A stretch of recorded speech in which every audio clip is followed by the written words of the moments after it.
નમસ્કાર ખેડૂત મિત્રો, ખેડૂત સેવા ભાવતાલ યુટ્યુબ ચેનલમાં આપનું સ્વાગત છે। તારીખ 29/6/2024 સાંજના મહત્વના હવામાન સમાચાર ચેનલમાં હોય તો ચેનલને સબસ્ક્રાઇબ કરવાનું ભૂલતા નહીં। તો હવામાન નિષ્ણાંત આંબાલાલ પટેલે જુલાઈ અને ઓગસ્ટ મહિનામાં ભારે વરસાદની આગાહી કરી છે। તો હવામાન નિષ્ણાંત આંબાલાલ પટેલે જુલાઈ અને ઓગસ્ટ મહિનામાં ભારે વરસાદની આગાહી કરતા જણાવ્યું છે। તો હવામાન નિષ્ણાંત આંબાલાલ પટેલે આગાહી કરતા જણાવી રહ્યા છે।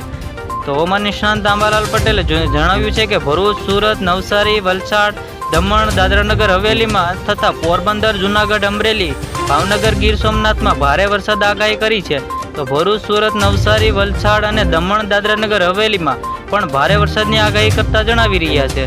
તો હવેલી, પોરબંદર, જૂનાગઢ, અમરેલી, ભાવનગર, ગીર સોમનાથ અને વગેરે જિલ્લાઓ તો આગાહી કરી છે। તો વલસાડ, દમણ, દાદરાનગર હવેલીમાં, જૂનાગઢ, અમરેલી, ભાવનગર, ગીર સોમનાથમાં પણ ભારે વરસાદની આગાહી કરી છે। તો 1 જુલાઈની વાત કરવામાં આવે તો પંચમહાલ, દાહોદ, છોટાઉદેપુર, નવસારી, વલસાડ અને દાદરાનગર હવેલીમાં, જૂનાગઢ, ગીર સોમનાથમાં પણ ભારે વરસાદની આગાહી કરતા જણાવી રહ્યા છે। તો પંચમહાલ, દાહોદ, છોટાઉદેપુર, નવસારી, વલસાડ અને દાદરાનગર હવેલીમાં પણ ભારે વરસાદની આગાહી કરી છે। તો જૂનાગઢ, ગીર સોમનાથમાં પણ ભારે વરસાદ થઈ શકે છે।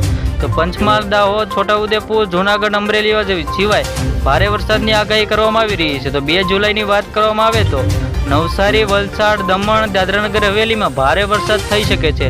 2 જુલાઈમાં નવસારી, વલસાડ અને ભારે વરસાદની આગાહી કરવામાં આવી છે। તો દાદરાનગર હવેલી અને નવસારી, વલસાડમાં પણ ભારે વરસાદ થઈ શકે છે।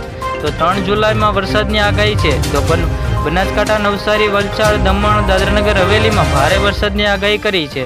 તો બનાસકાંઠા, નવસારી, વલસાડમાં પણ ભારે વરસાદ થઈ શકે છે। તો બનાસકાંઠા, નવસારી, વલસાડ, દમણ, દાદરાનગર હવેલીમાં ભારે વરસાદની આગાહી કરવામાં આવી છે। તો આંબાલાલ પટેલે જણાવ્યા મુજબ આદ્રા નક્ષત્રમાં વાવણી લાયક વરસાદ થશે અને જુલાઈ પ્રથમ સપ્તાહમાં બંગાળના ઉપસાગરમાં વહન સક્રિય થઈ છે, જ્યાંથી જુલાઈના પ્રથમ સપ્તાહમાં મોટાભાગ જિલ્લાઓમાં ભારે વરસાદની પણ આગાહી કરી છે। તો આવી રીતે ખેડૂત મિત્રો ફરી મળીએ, જોતા રહો।